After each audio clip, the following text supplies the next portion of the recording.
Hi, and welcome back to the Higher Self Thinking podcast. I'm very excited to be joined by my very special guest today, Paul Gottsegen. I probably should have checked with you, that's how Yep, you pronounce it. Gottsegen? you did great. Great. Awesome. I'm so happy to have you here. Happy to be here, Gabriella. I love your podcast. I'm honored to be part of it. Thank you so much. That means a lot. Okay, so I would love to hear if you could tell me a bit about your story. Like, what led you to this point here that we're having a conversation now? A bit about your career and your background? Okay. Career-wise, I'm a lifetime marketing person in large corporations, and I love marketing. I love interacting with people, and I love storytelling, and I like analytics, and I like problem solving. And I started out in computer science when I was really young in undergrad, and because that was problem solving as well. But once I discovered marketing, it just opened up a lot of positive energy for me. So I've done that for next year. Will be 40 years. I'm 62 years old, so it'll be 40 years of Wow. marketing. And currently work for a wonderful consulting company called ISG, and recently wrote a book. And I think I spotted. I think we met on LinkedIn. I spotted some cool posts that you did and discovered your podcast. So here we are. I love that. LinkedIn, it really does connect, and I know you talk about the idea of, having your back as well and just generally supporting people. So this is so great to have you on here as well. So we have a shared love of empowerment in common, the love of inspiring other people. But I would love to hear, do you inspire yourself first, and how do you go about doing that so you're able to do that for other Mm. people? Inspiring myself. Yeah. Yeah. Well, I mean, part of it is making sure I'm fit, and I exercise a lot, and I get inspired by myself if I actually make it to the gym or make a run, because some days I don't. And I know I feel better if I do. And it's not just physically better. I feel like I met a promise that I made to myself. And the same is true. My wife calls me a special needs eater. I'm vegan. I've been plant based since before it was hip, like 15, 20 years ago. And I don't do it because of religion, or I don't have any allergies, but it's a commitment to health that I just enjoy the challenge. And it's a way to empower myself, because you can't control everything in life. Let's say you're having a really bad day. I've had some bad days just like anybody else. And you know what? I can still work out. I can still go lift weights or go for a run, even if everybody's mad at me. I can control that. So that's a level of empowerment I give myself. But but you're teeing up a broader topic when in work environment. This concept of empowerment is the big secret to it all. We can get into it, but Okay. that's the big secret that most people, I'm not going to say they get it wrong, but they do it okay, pretty Mhm. good. But it's something I've been focused on and been tinkering with literally for decades to figure out how to really get your team feeling empowered. I love to hear all of that, and I was going to ask you, you've called your book "Do the Opposite," sort of, which is a title I love and an idea I love behind it. What was the first time in your career where you did this, and how did this have such an impact on everything, in the decades to come? You know what? It's funny because I'm not a contrarian. Do the opposite without the sort of sounds like, oh, if you say red, I say black. If you say yes, I say no. That's annoying. There might be some people that are contrarian. I'm definitely not. I like to get along. But early in my career, I was nervous to present. Well, I had to present. I was in the corporate America for the very first time. It was very, nerve wracking. And I just I'd see people present, and their voice would actually go like an octave higher, and they'd be Mhm. louder, even in a relatively small conference room. And they always turned their back and kind of did a read along. And I just thought, well, I'm going to just have a conversation. I was in Toastmasters, this speaking club when I was in school, and it gave me this one little trick of, even if you're in front of 1,000 people, I'm just going to talk to them like I'm talking to one person, just conversationally. I'm really not going to refer to the slides. And I was young in my career, and people are like, "Oh, you're such a great presenter." I'm like, "Really?" "Oh, it's so like, it's just like you're talking to me." I'm like, "Well, I was talking to you." So that's doing the opposite. Because when you see most people present, even to this day, their regular tone of their voice and the cadence changes. And Mm. they'll be like, "Now let me tell you about this thing." And it's like, wow, if you spoke to me in that tone of voice on the street, I'd think you were nuts. But somehow people think it's normal. And so if you take just that example as conventional thinking that went wrong and leads people to kind of a path to mediocrity where Mhm. it's not terrible to present that way, but the most effective way to present is I'm just talking to you. It's a and there the book covers dozens of little bitty pragmatic topics, and in each one, you can follow the conventional path, and it's fine. It's good. It's good. It's not great in most cases. At least I think so. It's my opinion. The book is my own story. It's almost it's a playbook for leadership and how to have an impact at business, and it's also a little bit of a memoir in the sense that it's just what I've learned. No AI, no Gen AI, no ghostwriting. I just kind of wrote it myself. First book ever. I love hearing that as a writer as well. And there's this quote that I love that makes me think of that, which is that you'll never influence the world by being like it. And I live by that quote a lot. And I think everything you talk about exemplifies that. And I love that you learned that from like such a young age and then carried that through to now. I would love to hear what was the most recent time that you have done the opposite and lived by your own philosophy? Mm. Um, I had to present to our board of directors, and usually everything's very buttoned up and overly formal. Well, I already gave you a presentation example. What's another do the opposite? I'll give you a do the opposite recently. Okay, great. One of the high performance people on my team um, was struggling to interact with me because he's so high performing. He leads a whole team.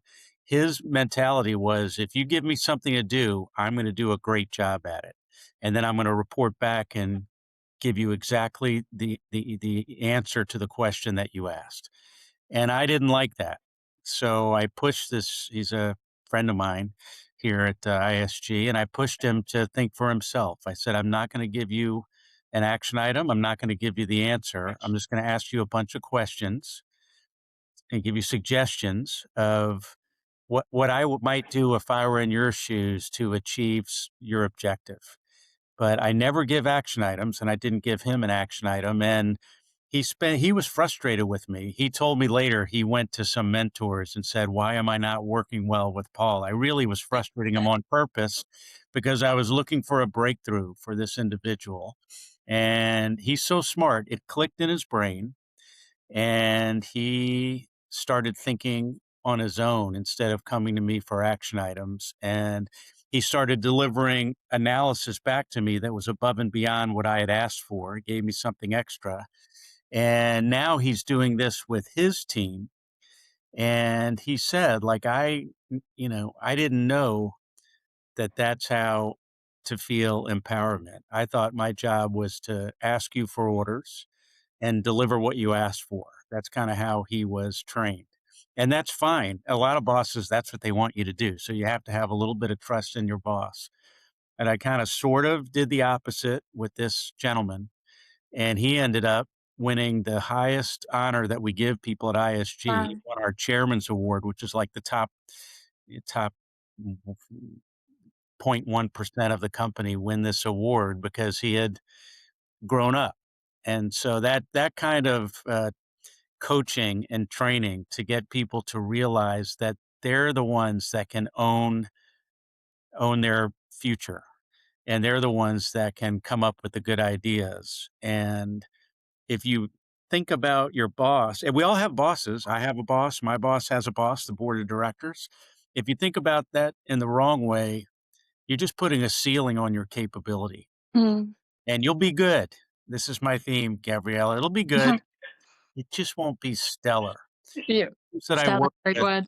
do stellar work, and a big secret that I learned a long time ago is to be the kind of boss where they hardly even know you're there. Like they know you're there and you coach them, but I never once give them an action item and I never tell them what to do. And if they come back to me, like there's little training mechanisms when I hear them say, you know, "What do you want me to do, Paul?" I'll say, "No, stop right there. Don't ever say that again." And very few bosses do that. It works for me. Everybody's got to come up with their own style, but that as a leader, you could take that approach and try that to not give actions, just give suggestions and coaching. And as an individual contributor, that's where it really matters that you have to have that power. Like, I'm not going to fall into the trap of being a cog in the big corporate machine. I can own my initiatives. I can figure this out and come up with ideas and not limit myself thinking, well, I'm only supposed to do X. That's the big secret. I've seen it. That I learned from a few people who did that. And if you want to be great in a company environment, that's the sort of light bulb around empowerment that needs to happen. So that was recent. Yeah. Wow, I remember, very recently in my career, being told that the better you can make recommendations and suggestions, uh, the better your career will be, and that's when you think at the high level. And Yeah. I love how you empower people, but also it's a more sustainable approach because then when you're not there, there's confidence in themselves and in their ideas. You nailed it. It's right. That's right. And you have to, the funny thing is, like, I have my style. And the trick, what I'm trying to do when I coach people is give them some tenets to operate with, but to have them do it in their own style. Because I'm like the class clown. I was always the funny guy when I was a kid. So I have an active sense of humor. But like when I started my career, I had a great boss, a really wonderful guy, very successful, but he was tough, hard edged. It worked for me to work under him, but he was kind of brutal on some days. It wouldn't have worked for most people, but it worked for me. And then I became a boss. I worked my way up the corporate ladder and like I had 7 people all of a sudden report to me. So this is awesome. And then I just thought, well, my boss was hard edged and that's what bosses are supposed to be. So I assumed his personality and it was a nightmare. All these people quickly ran away and posted into new job openings around our company. And I lost all 7 people and I was deeply humiliated. To Wow. this day, I still get embarrassed thinking about it. And what I realized is I just needed to be Paul Gottsegen and be my normal self as I'm leading teams or working on anything and not try to be somebody else. Um, so that's another early kind of do the opposite. Whereas, like, okay, I don't have to yell, I don't have to intimidate. Um, I just, that's not me. It's interesting when you talk about how you still like almost like shudder at that your own story with that because hearing it is incredibly empowering. I actually think there's so much value in knowing that someone like you kind of experienced something like that because um the fact that it wasn't probably a coincidence that unless it, could have been that all these people left and found different places, that was the catalyst in how you found your own leadership style that carried you through your career and you might have not had it without that experience. That's right. No, I um wouldn't have. I wouldn't have. No, that was painful, but it was part of it all. Yeah. And I think, I mean, there's a difference between like good leaders and not so good leaders. And I think it's incredibly empowering that you are so unapologetically yourself. Do you have any advice for anyone, like even for me, when you know who you are, but then it's a little bit different to something you've been taught or you take a different perspective or a different approach and you go in with your energy and with your ideas and with your perspective, even when it goes slightly against the norm. I guess that idea of do the opposite. Is there anything you would say to encourage that authenticity instead of run away from it? Yeah. There's some subtleties to it because it depends on the environment. If I'm let's take it to the extreme, I'll turn up the contrast. If I'm presenting to a board of directors or if I'm with a client, I've got my game face on. My personality will still come through, but I'm a little bit more on guard in some situations to make sure I don't go too far afield. Um, if I'm with my team, like let's say a weekly staff meeting with my team, oh, I'll make fun of myself. I'll crack jokes. I'll tell them what my wife and I are streaming. I'll encourage to find out what they're streaming because I'm trying to build an emotional connection here at work. I care about them, but I need to find ways to express that I care about them. And then when they find out that I truly authentically care about them, people I work with, then they care about me a lot too. And it comes out in many different ways. But no, if I'm in a heated discussion with my boss or a colleague, no, you have to kind of put your game face on and get super serious and be very clear. And so it's not black or white. You can bring your energy, you can be yourself, but there is situational awareness, and sometimes you have to do put yourself away for a meeting or an hour, and um, you have to be astute about what's happening around you and figure out. And what's nice is um, I think that carries through so many situations in personal life as well, where you can just make sure you're bringing positive energy and kindness and authenticity, but you can dial it up or down depending on the situation. Um, like I naturally smile. I'll give you like I naturally smile a lot. I just do. I don't know why. Me too. People tell me, like when I worked at Dell, that somebody said, you're different than all the other VPs. I'm like, oh, how so? Like you smile way more. I'm like, is that a good thing or a bad thing? But it was just like my normal self. But I turn that smile off sometimes if it's just inappropriate to smile. And now I think about it. So even something small is just the emotions on my face. I got to make sure, okay, right, I'm naturally smiling. This is not appropriate right now, and make sure I'm not like, have a stupid grin on my face when I'm not. I do that even in the podcast. You're just so aware of yourself, and I think you can be so engaged in a story that is completely, like, emotionally compelling. But I feel so much resonance with that. I mean, a lot of the reasons that, when I asked, like, why I got any role, even, like, senior roles, it was my energy, which was my differentiator. I think people wanted to be around that, which is such an interesting thing. I guess your USP is so much part of it, but I guess when it comes to, that emotional intelligence and situational awareness, that's really helpful to know that you can be yourself, but then like that metaphor, like you can also put yourself away. It doesn't leave, even if for a time you dull it down and then be more serious or be more focused, depending on what the situation You know, asks. You're still yourself and it's still the same ideas. I'll give you another twist on this. You mentioned I've got your back, so I just Okay. think it's everybody should have everybody else's back, but it took me a long time to mature to the point that I have your back and I have everybody's back that I work with. There was a time on LinkedIn, the little descriptor where people put their job title or Mm. say, servant leader or whatever, however they describe themselves. There were like a 2-year period where it just said, I've got your back.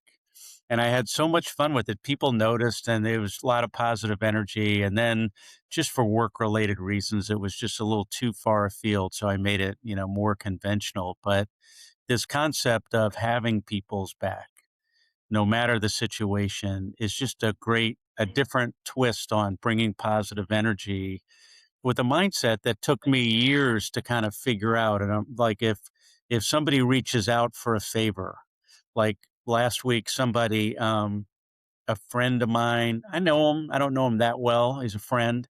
And he had emotion in his voice because his daughter's struggling to get an internship for the summer. She's in Mhm. college, university. And I was he caught me on a busy day, and I just said, "No, I'm gonna help this guy," and I spoke to his daughter a couple times and gave her, like, a mentoring session.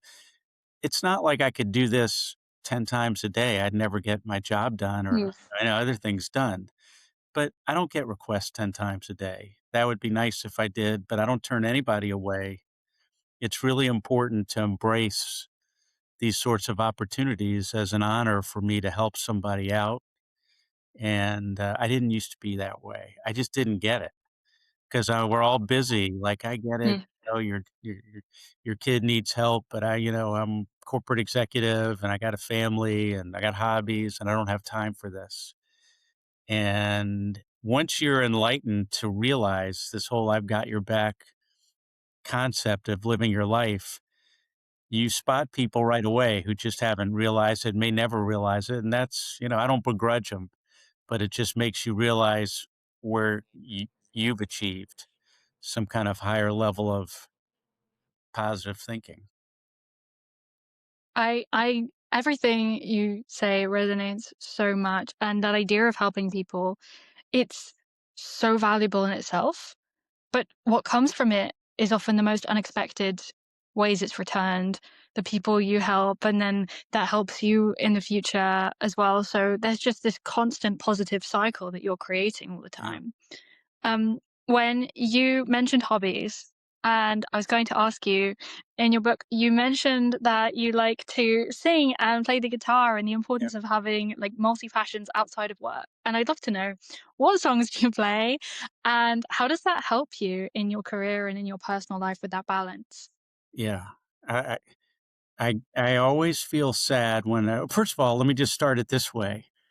When as an icebreaker, when I'm speaking to someone, I used to always say, "What do you do for a living?"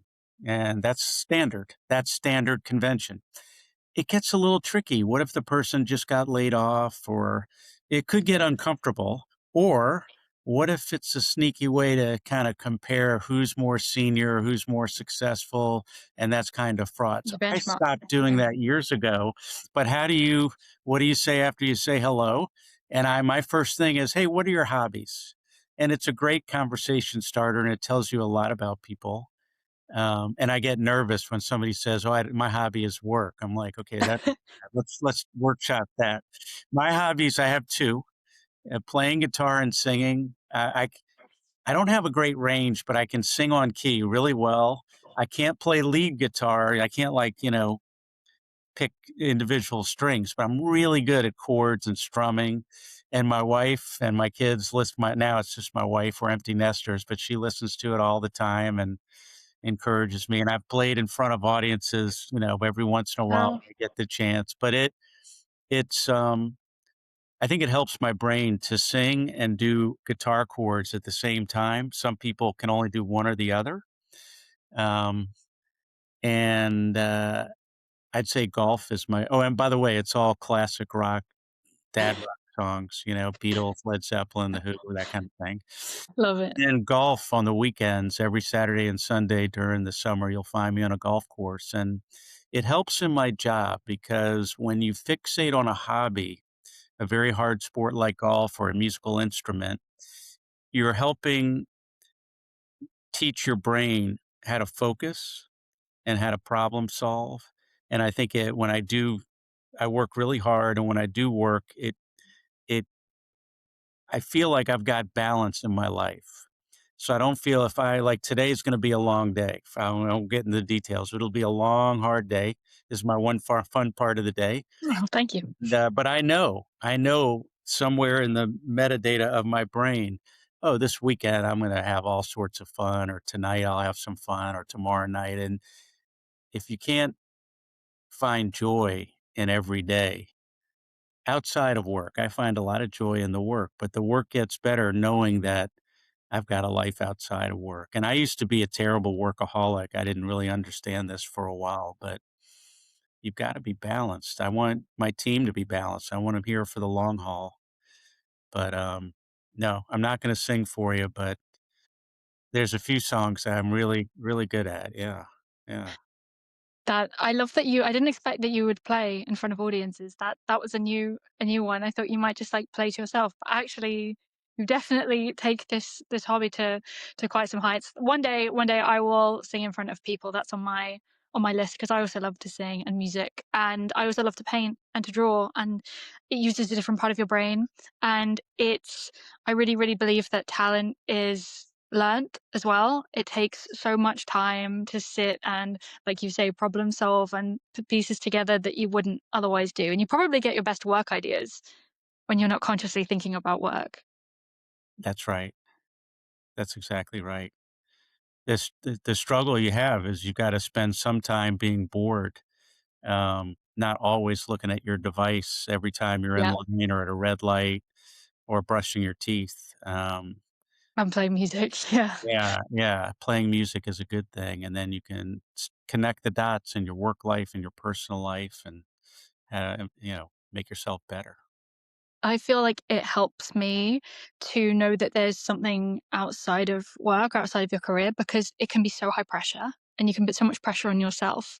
And then when you have things kind of around it, it creates this infrastructure to support you. And I wanted to know, you deal with so many high stakes things, whether like financially or at a really, really senior level at companies. What is your relationship with yourself like to support that? How do you speak to yourself and kind of encourage yourself to believe in yourself and trust in your ability to make decisions? Of course, I know it's decades of experience, but if there's anything else you do. It's, right, there've been some really scary decisions I've had to make all along the way just given the jobs I've held, and, no, part of it is, preparation. Like, you can't make high stakes decisions on the fly. Sometimes you have to, and experience comes into play, but there's a level of preparation.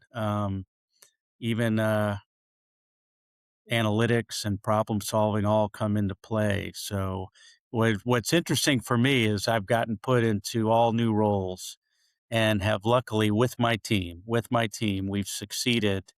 And I was like, okay, wait, this is an interesting pattern. I'm being put in these different situations where I didn't have the experience. Like, I'll give you an example. All of a sudden, I find myself in a role at a big computer company where I had to send the signal to the factory of how many computers to build every week, which is actually really scary because our stock price kind of depended on me getting this right. If I ordered too much, we'd have to fill warehouses, And and if if you I wanted to, ordered just so too you have the little, gap. oh, the gap Yeah. was then you get crushed. The gapping out when you can't fill orders, and so part of it is back to that empowering the team. I wasn't the decider. I really leaned on my team and encouraged them and then we would then I do this thing called micromanaging without micromanaging. Bad micromanaging is looking over your shoulder and kind of telling you what to do and kind of doing your job for you in a way as if I as the boss knew exactly how you should do your job step Mm. by step. That's no good. But I'll zoom in. So, like in this example of the factory case, I'll be like, "Hey, wait, let's spend an hour poring over your spreadsheet." And I have a lot of experience with spreadsheets in general. So I could give advice, and I showed that I cared. I wasn't just surfing the top of the waves and telling this person what to do. So you got to be able to dive in if you're leading a team and show that you have some skills and up level their capability because you spent quality time, not just a quick review. That's what people did for me as I was coming up, and as you do that, then the team capability to work with you on a high stakes decision is crucial, but there's a lot to it, but, in that and, we ended up growing our business by leaps and bounds, I think 40% in 2 years because our factory Wow. signals were pretty good, but it's not for the faint of heart. You have to, I do, I don't know if I literally have night sweats, but I kind of, in those high stakes decisions, I'm always thinking about it and putting everything I have into it and just every superpower I can think of.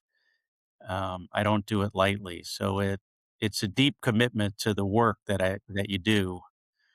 Um, it's, yeah, So lots. you mentioned preparation and also empowering your team and making really detailed decisions and lots of research.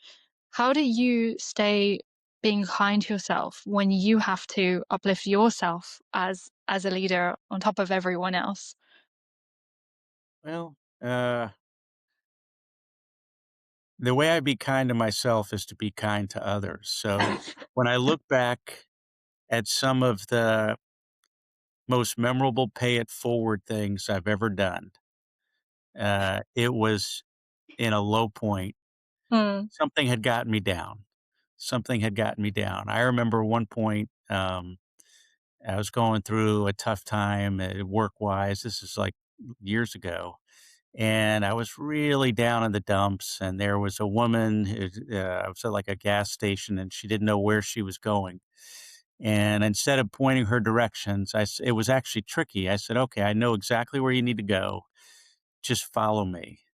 And it's the dumbest thing. It was like 10 minutes out of my way 15 years ago. mm, And I'll never forget the look on her face when I got her to where she was going. And I remember there was some connection between that and this super low point. I'm trying to remember what it was, but I was really down in the dumps about something related to work. And that got me out of it. So I always remembered that. And now, if I'm having the toughest days I have, just regular tough, nothing dramatic, but just, life has ups and downs or work mm. has ups and downs. I kind of go out of my way to be kind to people on those days, not just when I'm having a happy day. Anybody can pay it forward when you're having a great day. So that's how I be kind to myself because I do it to help other people, but to be honest, it makes me feel great. It makes me feel great when I help other people in some manner, either at work or personal life. But you have to look for ways to help people. If somebody's going through a divorce, you can check with them the first time, but who's going to call them every week for 5 or 6 weeks? I want to be that person. I want to be that person. And when I you're love on the receiving end of that, they remember. it makes you yeah, I love that idea that we don't know how far our impact extends, but Yeah, I also love the idea that, I guess how you treat yourself and how you treat other people is so aligned. There's so much harmony with what how you would want people to receive you, and then that's how you receive other people. And just thinking of that story with directions, I don't like it when people are like it's a left, then a right, then a left, yeah, then another left, then a right, and I'm like, God, it's so hard to follow. So actually, going out of your way to show someone when they have so many other things that they're juggling on their mind probably makes an incredibly big difference, and they probably are thinking back to that exact scenario when they're having a tough day. yeah. That's right. I can remember that what that it was a relatively elderly lady. I remember what she looked like, and the way she thanked me was like she had just come out of church. It was a very religious, Uh, deeply, deeply memorable thank you. Really nice. Yeah, yeah. She and gave me like a blessing, like literal blessing. that was worth the good deed. I mean, it was Yeah, worth it it was anyway, so but great. I'll never forget it. And it was like, okay, this is how to make the world a better place, and it uplifts me and everybody around me. And it's funny, back to just cold hard work and trying to make my mm, quarterly numbers. That same mentality of the little old lady that I escorted, that same mentality at work produces amazing results. That's doing the opposite, sort of. it is the sort of is very nuanced. I I was going to ask you, because I am a writer as well, and I love that you wrote a book that encourages people to do the extra mile, to notice the little details, to go out of their way to support other people as a leader or as Yeah. anyone. Um, I'd love to hear if there was a time when you were writing this and you questioned the return on what you were writing and you thought, what is this all for? Because I know that it can be a bit of an isolating process and you are spending a lot of effort on something that you might think no one will read. How did you anchor back to your Yeah. purpose and to be able to create that You know impact? what? I had never done this before, kinda like you.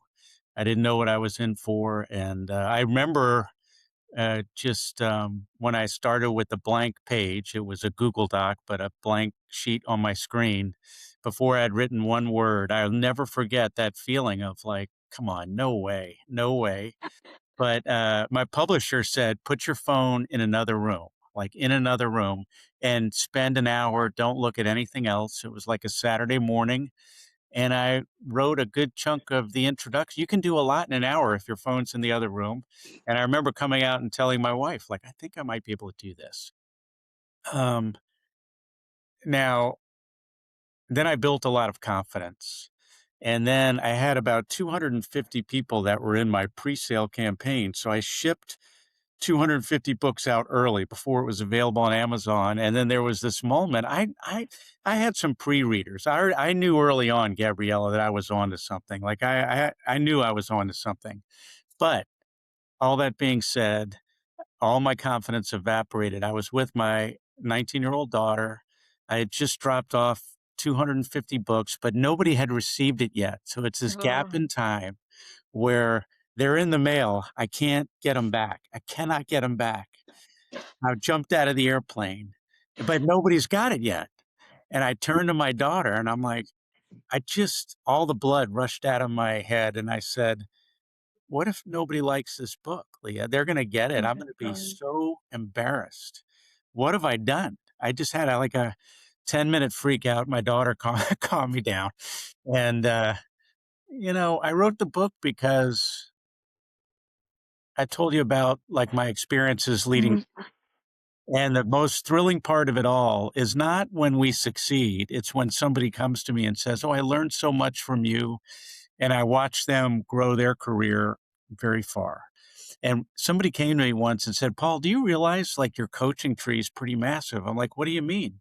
He said, think about how many chief marketing officers all over the industry, all over the world kind of used to work under you. I'm like, oh my gosh, that really made me feel great. And I thought, well, maybe if I write a book, I can inspire and coach and train lots of people more than I can do, just day to day. And so that was the impetus for writing the book. And I felt I felt like I had something to say. I always was really confident about it, except for this one, I wouldn't even say 10 minutes, like 90 seconds of sheer panic and depression that I had Yeah. made some horrible mistake. I'll admit to you, there was 90 seconds. I'll never forget it. My daughter's like, come on, people are going to love it. And then everybody's loving it. I get like 3 emails a day that Wow. are really affecting people's lives. And look, it's not a second career for me. I love my career. I love the firm that I work for is awesome and the work we do. And I've got a lot more in front of me. But no, this book has been a fun little project, and inspiring other people it means everything to me. I mean, I completely feel the same, and I loved reading your book. Like, it was so beautifully read. I felt like I was there in the room. I appreciate you saying that there was a moment of doubt, because you could have been like, no, I knew exactly the impact I wanted to create and this was the vehicle to do it. But for me, you can love something and still be intimidated by it. And that's something I'm very quickly realizing. And I thought it was quite almost like a broader point when you spoke about that time when the books were in the mail. You probably wanted to recall them. You probably were like, "No, I can't do this," and I you was, couldn't. yeah, I just a little mini freak out. I will admit. And I think that's such an important thing, because no matter who you are, what you've achieved, those feelings, something I talk about on my podcast all the time, is those feelings are so universal. Mm, Like, you go through something and you think you're the only person who goes through that very specific situation, but often the more specific something is, the more universal it is in other ways. yeah. And I know that is part of it as being a writer, but I guess it's part of it with making a lot of those decisions. And I was going to ask you, just by reading your book and by knowing you, you have worked at so many massive companies like Dell, for instance. I know you Mhm. mentioned Mindtree, um, ISG, HP. um, Yeah. HP. The list goes on. Um, You worked at these companies at such critical junctures for, like, marketing transformation, digital transformation, all of that. What was it like to be in the room where you knew that the decisions you had would have so much weight that they would have the potential to change the direction of the entire company and so much of the landscape beyond you? Because of course, that is what happened. It's intoxicating to, be in a position where you need to do, like, a brand transformation or, completely overturn the demand generation and website or sales enablement or the strategy. Um, I'll tell you, I remember I went to India, when I first joined Mindtree. Mindtree was this amazing company and culture. It's now LTM, still great.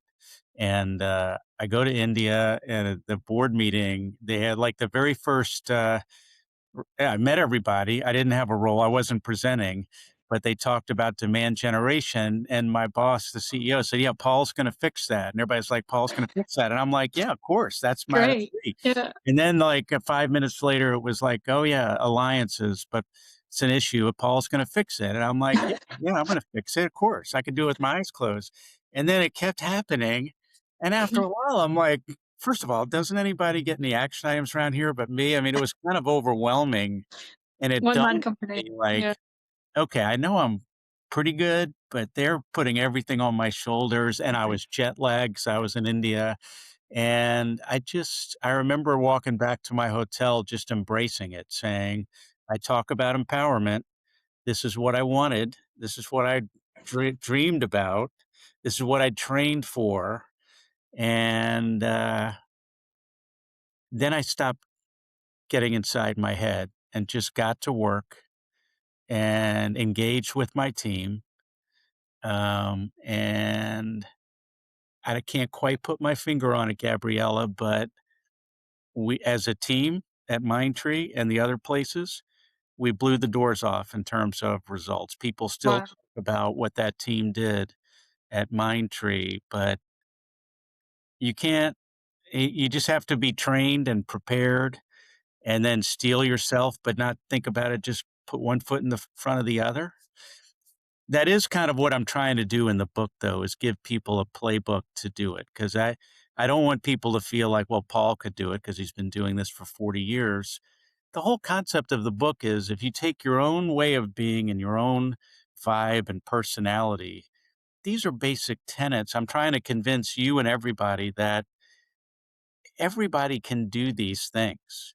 Let's go back to just presentations because that's there's a comedian, Jerry Seinfeld, years ago. He had It's funny great. Yeah. he had this funny joke where he'd say, people are they've done studies that people are more scared to present in front of a crowd than they are scared of dying. Dying. And Yeah. then he would say like, The "Oh, one people fear. would rather be in the casket than giving the eulogy."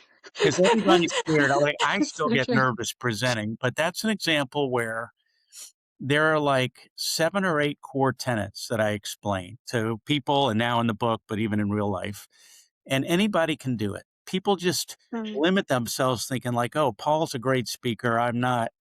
No, it's I was not a great speaker. I learned because I made a million mistakes and I just kept improving, improving, improving. But you can short circuit that and just see the kind of the tips I give people. And we might not be like Steve Jobs or the best in the whole world, but you'll be pretty good if you follow kind of this core advice, this kind of do the opposite advice, where you're not starting a presentation with an old trope like I know I'm the only one standing in between you and drinks, or good Where morning. you lose everyone in the first 5 You lose seconds. everybody. The first minute is when the only time you have a chance to hook them in. So anybody can do it. Yeah, but yeah, no, I've worked for 6 or 7 fantastic companies, and the team and I have just done some really, really good work, and it's all kind of the same concept of going a little bit different than what you would expect. Even when you're running a meeting, like how do you run a meeting a little bit differently than yeah, like yeah, a lot of the meetings I go to, you wait 10 minutes for everybody to show up, and then you spend 5 minutes doing introductions, and The then roll call, right yeah. at the top of the hour, everybody says, "I gotta go," and you hadn't even finished it. So, how to run a meeting, how to present to a skip level boss, how to work in a matrix, how to make decisions. There's a lot of different aspects for success. So it's not there's no one secret nugget I can tell you that cures it all. I do think that the more you do something, the better you get at it. Like, the first time I gave a talk, I was, like, Yeah. 17. I was at school and my legs were shaking. I thought they would like buckle underneath me. My voice was shaking. I was like, this is the strangest feeling ever. I was so anxious. And then now I have so much more to learn, but now I give talks and I feel so present. I think I get so excited about the people who are going to receive it well. And I always think you have to positively assume everyone in the room that they actually do want to hear you speak and that they're excited about it because you give so many tips and so much advice in your book, and I love that you're saying this is not like leave it to Paul, like I can do this too. And I think that is so true. And you talk about presenting, but you've presented to and worked like super closely with some of the biggest CEOs. Mhm. Um, what did that teach you? What was that like? Did you have to put yourself in a different headspace to be able to think at that level? What changed for you? Right. One thing I learned, Michael Dell, or you might not know Rod Canyon, but he was the CEO of Compaq. Mark Hurd, may rest in peace, he passed away, but he was a legendary CEO of HP Mm. and Infosys. I worked with a wonderful gentleman named Shibu Lal, Mindtree, KK, everybody called him KK, Krishna Kumar Natajaran. These are all wonderful people. Some of them are tougher to deal with than others. Um, the CEO might be smarter than me, probably. He definitely has more visibility to what's happening in the company than I, for sure. So my mentality when meeting with Michael Dell was, all right, Michael, I'm not Michael Dell. I loved working with him, but I know my area. I might not be Michael Dell or Mark Hurd or whatever, but I know my area. Like if I'm running a certain part of the business, I can tell Michael Dell about that part, even though he built the firm and the building has his name on it. I'm in charge of knowing my clients and my business better than him or anybody. And so, how do you explain that without being rude? And so, when I interacted with any of these CEOs, or anytime anybody listening to this podcast interacts with, I call it a skip level boss, your boss's Mm. boss, or somebody senior in the organization, you want to be somewhat careful. You want to be responsive. They never want to wait. If I got an email from Michael Dell on anything, it didn't matter what I was doing, unless I was having dinner with the Queen of England. I would stop what I was doing and say, "Okay, well, let me." What I would not do is reply right away. Don't you always regret a quick reply? You Sometimes got to give it you got to give it a second to think. myself Yeah. an hour. I'd think it through. I'm like, oh gosh, Michael Dell's in my inbox, or Mark Hurd. This is a golden opportunity for me to impress. I'm just going to say it. I want to shine a little bit. I don't get that many opportunities. So I'd be responsive, but I'd think it through. And then, aside from making sure I projected deep knowledge of my area, there was a little trick I'll give to your audience. Let's say it's an email, a lot of us work in email. Whenever Mark Hurd would send me a note, or my current boss, I'll give him, I'll always say, here's the short answer. And I'll give them a one line answer to her question. And then I'll say, and if you want more detail, see below. And I could give lots of detail Wow. below. Now, here's the funny trick. Every CEO I've ever known or skip level boss, they got Read there it. and they're successful because they're going to read that detail. They're going to read it for sure. They don't want to be given the whole detail without the summary. And so it's a little bit of catnip to say, like, no, you don't have to read the detail. I'm giving you the summary. They always read the detail. If you just say, here's a long answer to your question, they're going to frown. They don't want that. They do not want that. But at a higher level, no, when I stood up, it was hard standing up in front of Michael because it was like a rite of passage to be able to prove that you were deeply knowledgeable about the products, the market share, the pain points your clients were having. That's what they're judging you on. And don't sell yourself short. Don't let your mind play tricks on you that because this person is the big boss, they know my area better than me. And I would stand my ground. And you know what? Whether it's Michael or Mark or Shabu, all these people, they respect it when you stand your ground on the principle of, hey, I'm really knowledgeable. I remember standing up at Compaq and explaining to them what's happening in the market and why we need to build a certain product. And I did it with enough confidence and I could push back. And the funny thing is, CEOs by nature, and I'm the same way with my team, they're so confident and knowledgeable, they can fall into the trap of thinking they have all the answers. So they're going to give an Mhm. answer. And then you have this opportunity to say, let me just twist that a little bit, or let me build on this and show. And you're, Here's something you don't know. Yeah, yeah, you got to do that. And they love that. They love that. But proceed with caution. Every big boss is a little different. But I definitely see a lot of people that kind of give mediocre responses. And oh, by the way, always practice giving the big boss one bit extra than what they asked for.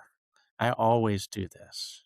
It's another great way to distinguish yourself and get that's more done. that's so helpful. I mean, in my last role, I was an assistant advisor to the chief operating officer in a corporate investment bank, and that taught me so much about like anticipating what they're going to need when you write briefings, like really small details. And I know that things like that are helpful, and I guess do make you stand out. The more time you can spend in their head, the less they have to think about things. Um, I mean, everything, the advice is so good that you give because it shows that you've taken initiative to solve the problem. So you've thought about it, but then you've also appreciated that their time is super busy and limited, which is something I'm actually going to think of very much in the future. You mentioned that you got these emails in your book with lots of different questions on subject matter expertise. What was that like, where you just had to keep showing up and proving yourself? It was great. That was Mark Hurd, the CEO of Mark HP. Hurd, yep. No, the CEO of HP.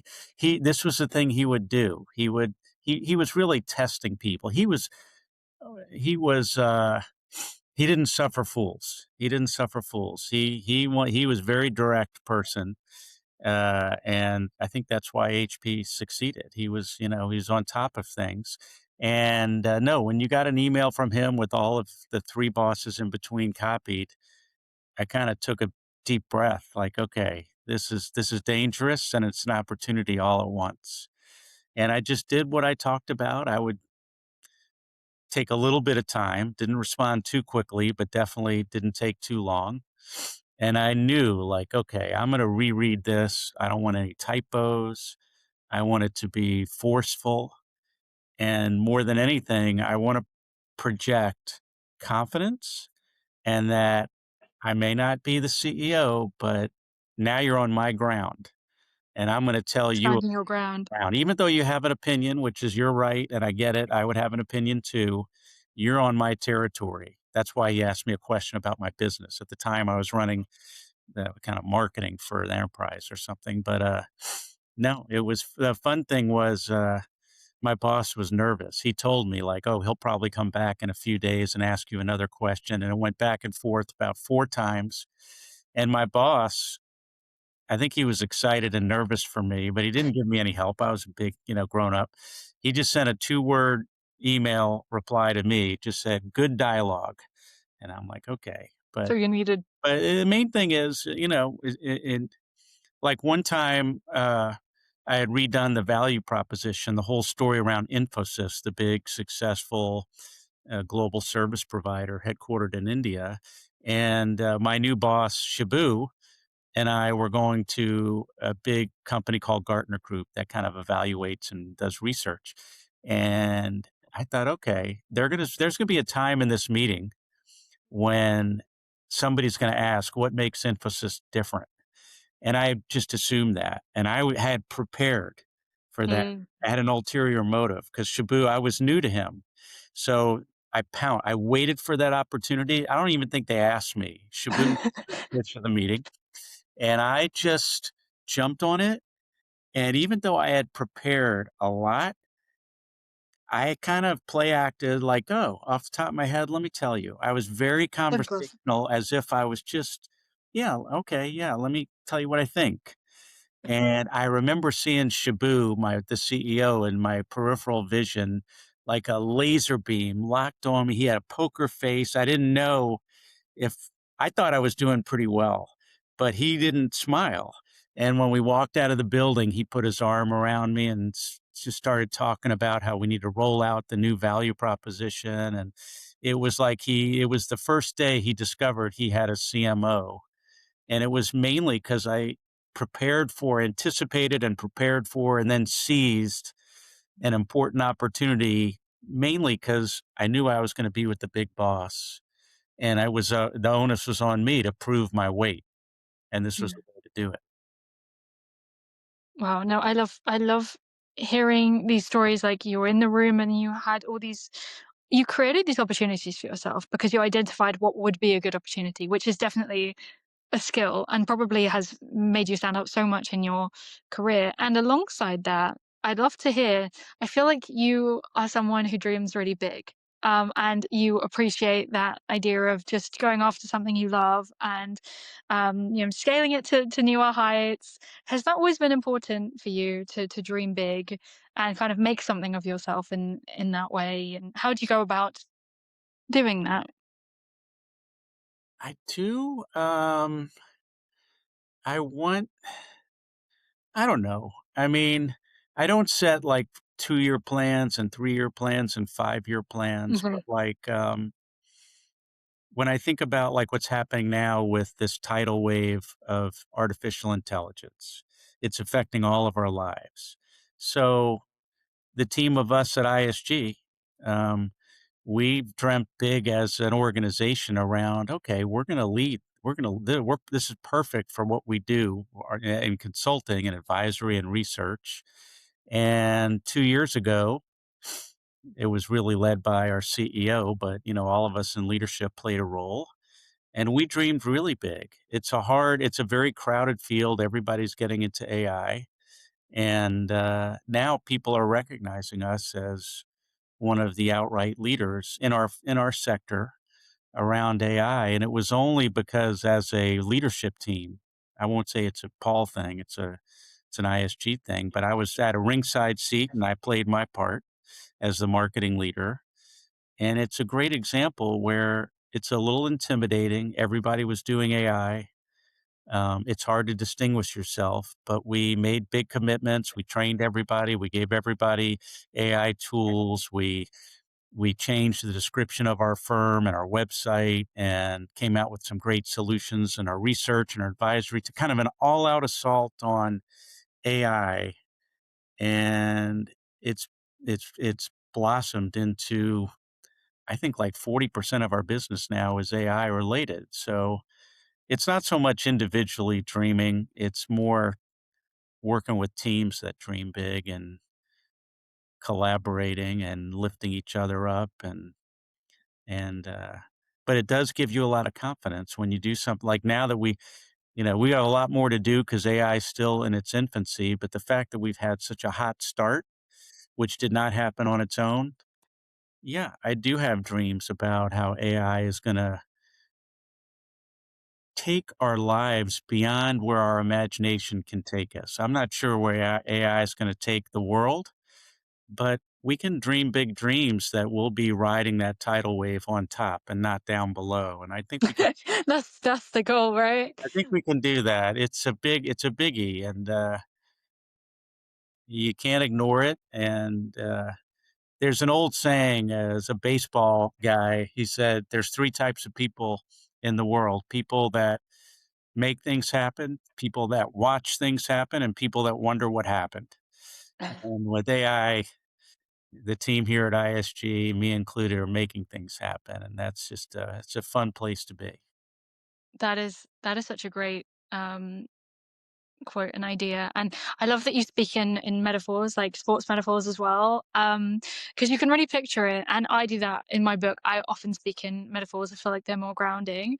What I normally ask positive based questions, but I would really love to hear, given that you're such a marketing expert and leader, what is one thing that people get wrong about marketing that you think people don't Oh, consider well, enough? you know what? I could go on, but just hearing you say the word marketing, you know what people get wrong? They don't even think about the word marketing. Mm, It just marketing's just a label, and we hear it, and it's just a collection of letters. And so what I explain to my team or anybody that will listen is, why is it called marketing? Think about it. Why is it it called has to be marketing? market. Because it's sort of two sides of the same coin.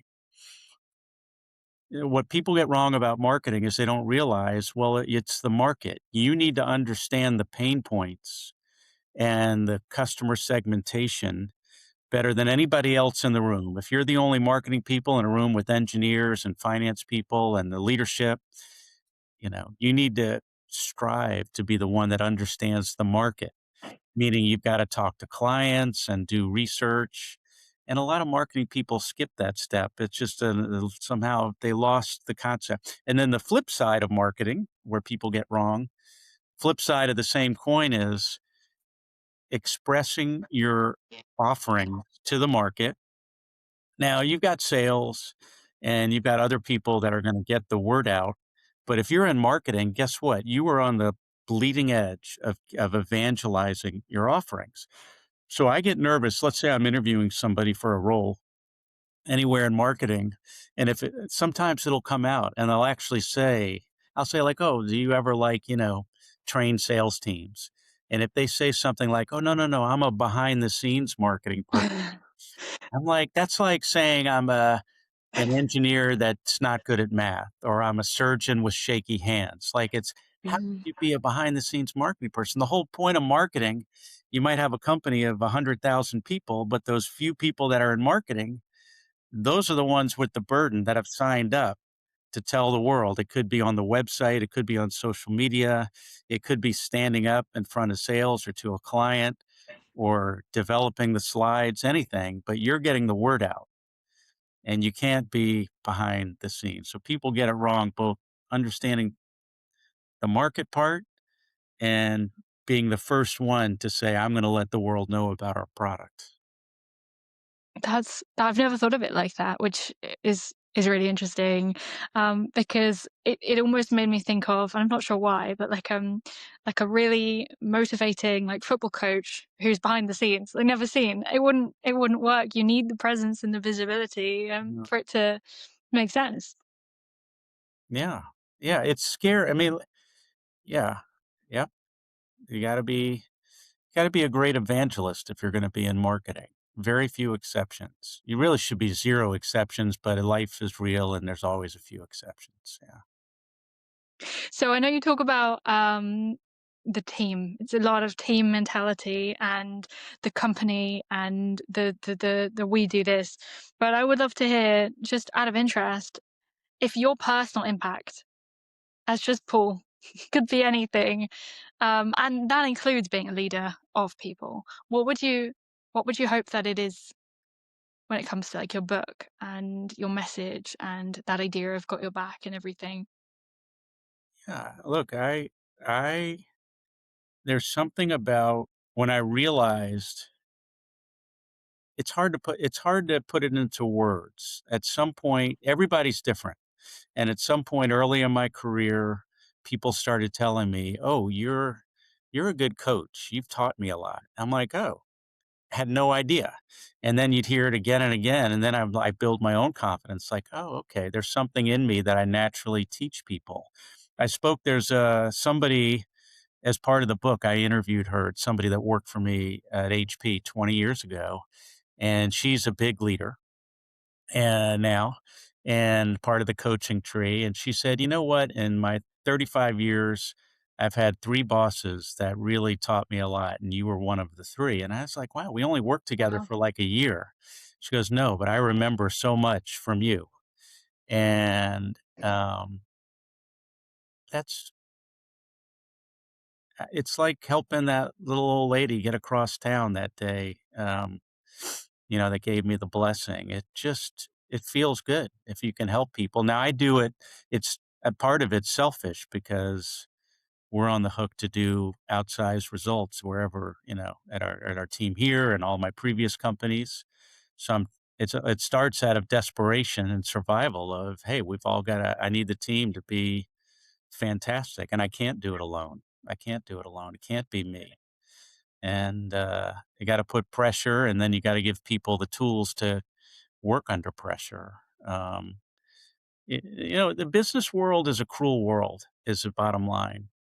And as I'm coaching people, let's say I'm hard on people with a smile, gently, but I'm definitely giving them some corrective action or just kind of a harder conversation. I always remind them, I'm like I'll give you an example. My working years ago, and I was like, we weren't getting the results. And one of them made a point like, "Oh yeah, Paul, he wants results." I'm like, of course I want results.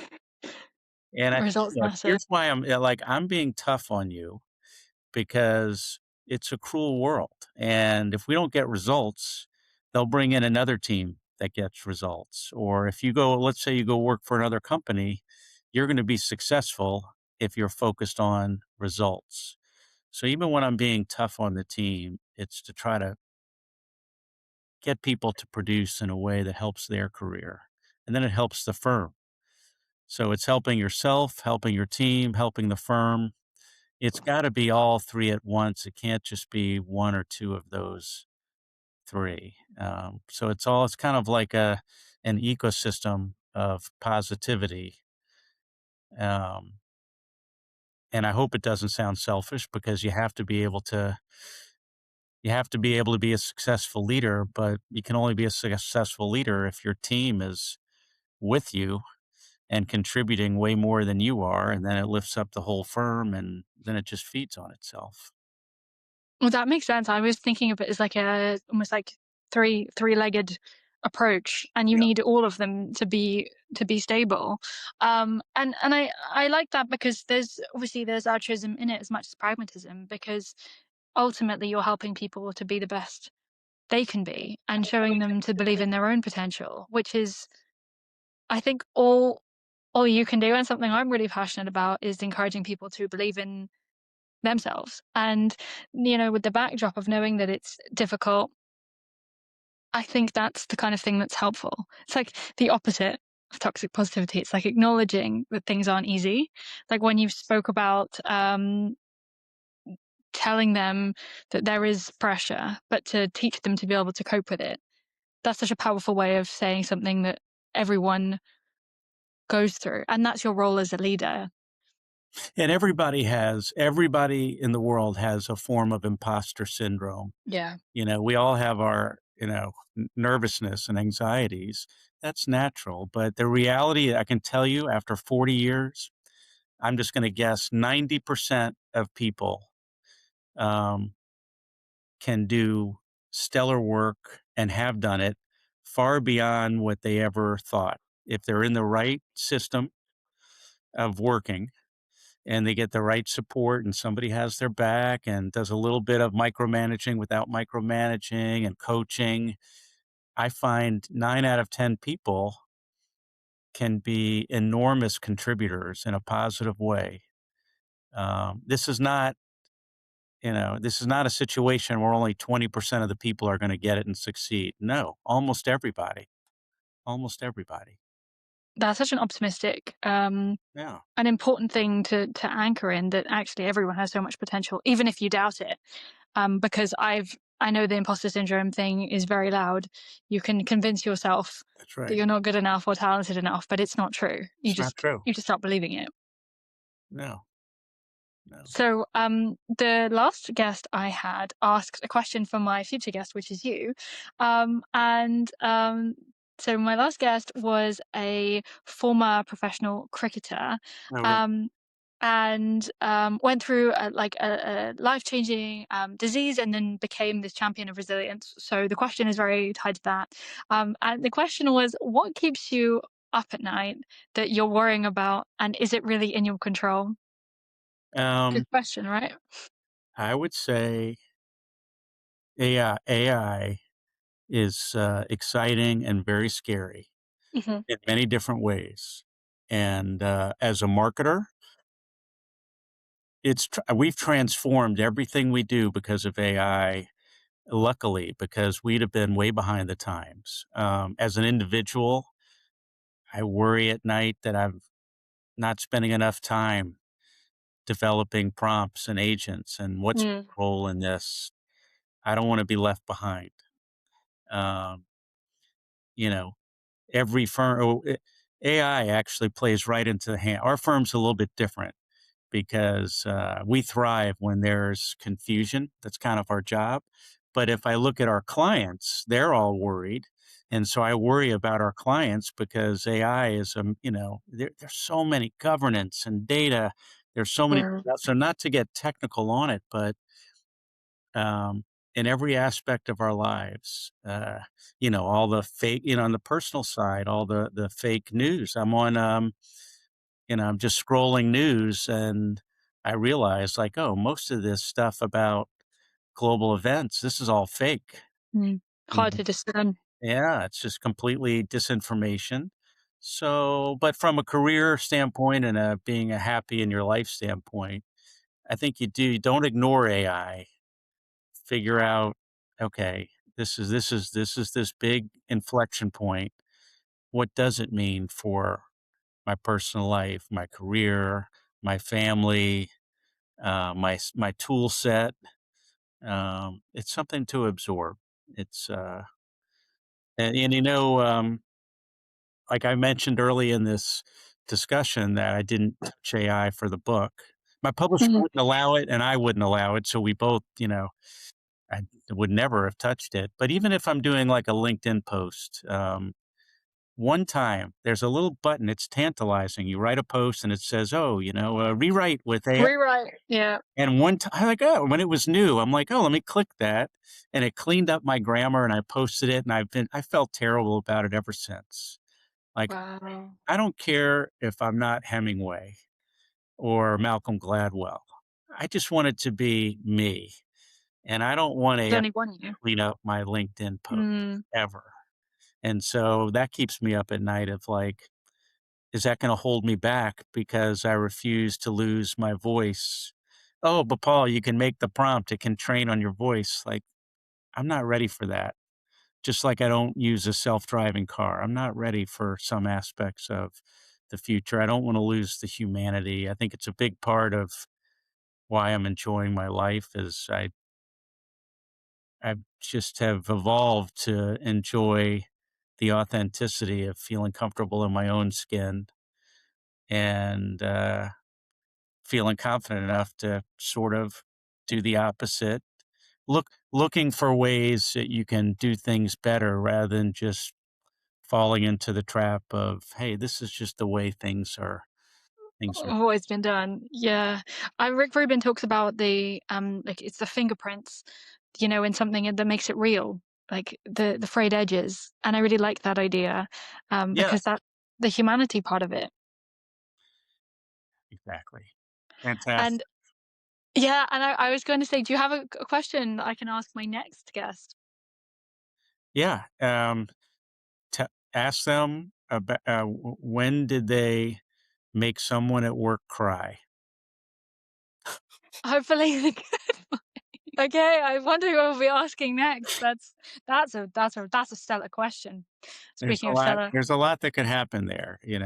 I always remember um, a couple times when I resigned from one company and moved to another, men and women, and they cried when I told them. And I just was so excited to go home and tell my wife, like, "Oh, so and so cried." I remember every time somebody cried. It was a real sign of passion for the work we had done together. Of course, there's a couple times that I made people cry in a different situation, and I kind of think through how that happened and why that happened and whether it should have Reflect happened. on But, that. like, when Yeah. you get emotional, and I'm not talking as men and women, when something that emotional happens at work, it requires some reflection, good or bad. Wow. Now I'm thinking of my answer for that. That's a question I've actually never heard asked. Yeah. Yeah, wow. I mean, I All guess right, well, that I'll do standard convention. Tell me your 3 greatest strengths and your 3 greatest weaknesses. No, I'm just my kidding. three good perfectionist, right? Um, no, that's such a good question, and I think it ties together everything we spoke about. That Yeah, your personal life and your professional life are yeah, so much more intertwined than you think, and the level of investment you're willing to have, and how much you want to care yeah, and impact other people, has so much more of an far-reaching extent than you realize. I guess that's just a right. microcosm of that. This has been a great conversation. Thank you Really so much appreciate for being on. So much to think about. So much good advice. I really appreciate it. keep up the great work on the podcast. I find them helpful. They're very thought provoking, and in a way, they're calming and meditative for me when I'm listening to your podcast in the car. It just kind of makes my day. So keep doing what you're doing. Much appreciated. Thank you so much. And likewise, do the opposite. It's incredible book. I'm excited for people to read it. But yeah, thank you so much. Thanks, Gabriella. Thanks.